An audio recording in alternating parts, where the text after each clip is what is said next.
देश और दुनिया की तमाम छोटी और बड़ी खबरों के लिए हमारे चैनल को सब्सक्राइब करना न भूलें और बेल का बटन जरूर दबाएं। नमस्कार दोस्तों, स्वागत है आपका देश लाइफ में और आपके साथ हमेशा की तरह मैं हूं आशिमा त्यागी। दोस्तों, क्या एक लोकतांत्रिक देश में चुनाव जीतने के लिए डर और नफरत सबसे आसान हथियार बन चुका है? क्या भारत की राजनीति अब विकास, रोजगार और शिक्षा से हटकर पहचान की लड़ाई में बदल चुकी है? और सबसे बड़ा सवाल, जब देश का प्रधानमंत्री ही चुनावी मंच से ऐसे बयान दे जो समाज को बांटते हों, तो फिर लोकतंत्र की रक्षा कौन करेगा? ये सवाल इसलिए क्योंकि पश्चिम बंगाल के चुनावी माहौल में नरेंद्र मोदी के हालिया भाषणों ने एक बार फिर वही पुराना जो पैटर्न है सामने ला दिया है, और वो है धार्मिक ध्रुवीकरण। पहले मंगलसूत्र वाला बयान और अब मुसलमान जीने नहीं देंगे जैसी बातें। ये सिर्फ राजनीतिक बयान नहीं है, बल्कि समाज के भीतर अविश्वास का जहर घोलने की कोशिश भी है। तो प्रधानमंत्री नरेंद्र मोदी के इस बयान के क्या मायने हैं और पश्चिम बंगाल में क्या है सियासी फिजा, ये सब मैं आपको बताऊंगी। लेकिन उससे पहले आप लोगों से अपील, इंसाफ की आवाज़ को बुलंद करने के लिए और सच्ची पत्रकारिता के लिए हमारा यानी देश लाइव का सहयोग करें। साथ ही डिस्क्रिप्शन में दिए गए लिंक को ओपन कर ज्वाइन बटन दबाकर आप हमसे यानी देश लाइव से सीधा जुड़ सकते हैं दोस्तों। तो दोस्तों, वापस आज की चर्चा पर लौटते हैं और इस पूरे मामले को समझने की कोशिश करते हैं।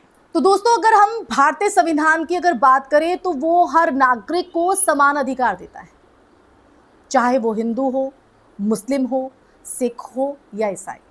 लेकिन जब सत्ता के शीर्ष पर बैठा व्यक्ति ही एक समुदाय को दूसरे के खिलाफ खड़ा करता है, तो ये केवल चुनावी रणनीति नहीं रह जाती है, बल्कि ये लोकतांत्रिक मूल्यों के लिए खतरे की घंटी बन जाती है। जी हाँ, खतरे की घंटी। आप जरा इस मंगलसूत्र वाले नैरेटिव को ही समझिए। ये एक भावनात्मक प्रतीक है जिसे हिंदू समाज में बेहद सम्मान के साथ देखा जाता है। लेकिन क्या कभी किसी बड़े स्तर पर ऐसा कोई प्रमाण मिला कि मुसलमानों ने आकर हिंदू महिलाओं के मंगलसूत्र छीने हैं? मिला ऐसा कोई प्रमाण? जवाब है नहीं।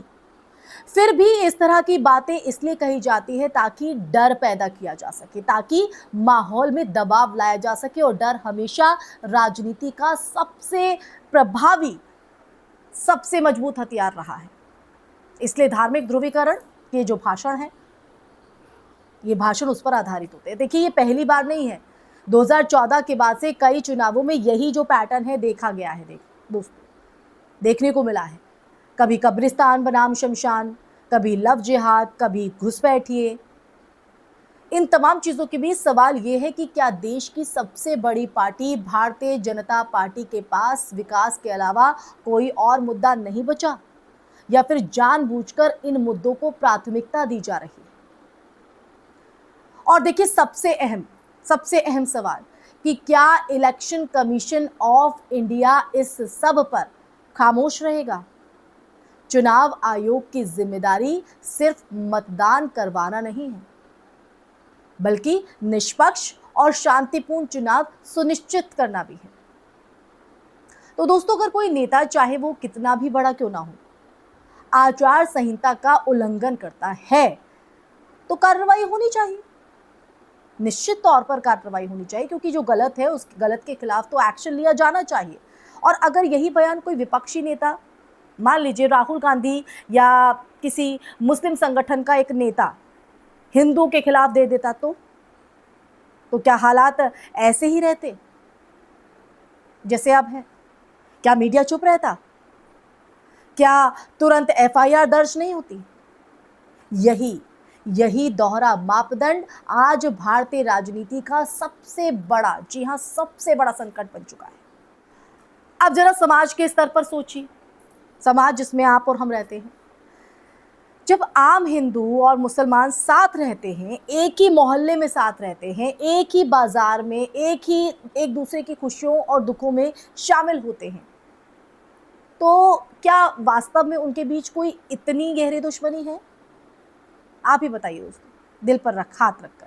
नहीं, ये दुश्मनी बनाई जाती है राजनीतिक मंचों से, टीवी डिबेट से, सोशल मीडिया के जरिए। आप खुद अपने अनुभव से सोचिए, विवेक से काम लीजिए। क्या आपके किसी मुस्लिम पड़ोसी ने कभी आपके परिवार को नुकसान पहुंचाया? या क्या आपने कभी ऐसा महसूस किया कि कोई समुदाय आपकी आजादी छीन रहा है, आपके मंगलसूत्र पर वो हमला कर सकता है?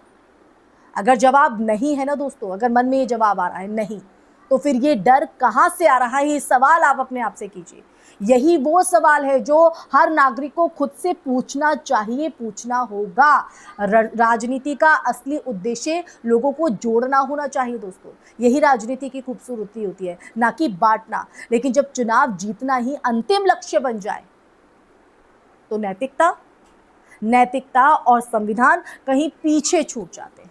तो दोस्तों, इसलिए हमें समझना होगा इस समाज में कि समाज को बांटने के लिए क्या कौन मानसिकता काम कर रही है। तो दोस्तों, भारत सिर्फ एक देश नहीं है, ये विविधताओं का संगम है, जहां अलग अलग धर्म, भाषाएं और संस्कृतियां एक साथ सांस लेती हैं।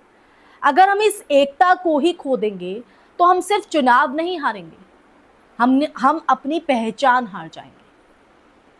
इसलिए आज जरूरत है कि हम सवाल पूछें, नेताओं से भी और खुद से भी। और वो इसलिए क्योंकि लोकतंत्र सिर्फ वोट देने से नहीं चलता है, बल्कि जागरूक नागरिक से भी चलता है। और याद रखिए कि जब भी कोई नेता आपको किसी दूसरे समुदाय से डराने की या प्रेशराइज करने की कोशिश करे, तो एक पल रुककर सोचिएगा जरूर, क्या सच में खतरा बाहर से है या फिर वो हमारे भीतर पैदा किया जा रहा है, हमारे मानसिक तौर पर वो चीजें बनाई जा रही हैं। तो दोस्तों, इसी सवाल के साथ मैं इस चर्चा पर यही विराम लगाऊंगी, लेकिन इस सवाल को मैं आपके ऊपर ही छोड़ी जाती हूँ दोस्तों। जवाब कमेंट सेक्शन में आपको देना है। साथ ही चर्चा आपको कैसी लगी और इस मुद्दे पर आपकी क्या राय है वो भी आपको बतानी है दोस्तों। तो अपनी राय, अपना नज़रिया, अपना विश्लेषण ज़रूर साझा कीजिएगा, क्योंकि आपकी राय, आपके सवाल, आपकी आवाज़ देश हित और देश लाइव दोनों के लिए बेहद अहम हो जाती है। इसलिए देश लाइव आपकी आवाज़ को बुलंद करने का काम तो कर ही रहा है, लेकिन वो तभी हो सकता है जब आप एक जागरूक नागरिक बनेंगे। इस वीडियो को ज़्यादा से ज़्यादा शेयर भी कीजिएगा दोस्तों। हमारे चैनल देश लाइव को सब्सक्राइब कीजिएगा। देश लाइव आपके साथ ऐसे ही जुड़ा रहे, इसलिए ज़्यादा से ज़्यादा सहयोग की अपील भी करते हैं। फिर हाजिर होंगे ऐसा ही सच का संवाद लेकर। तब तक के लिए आप अपना ख्याल रखिए। जय हिंद, जय भारत, नमस्कार।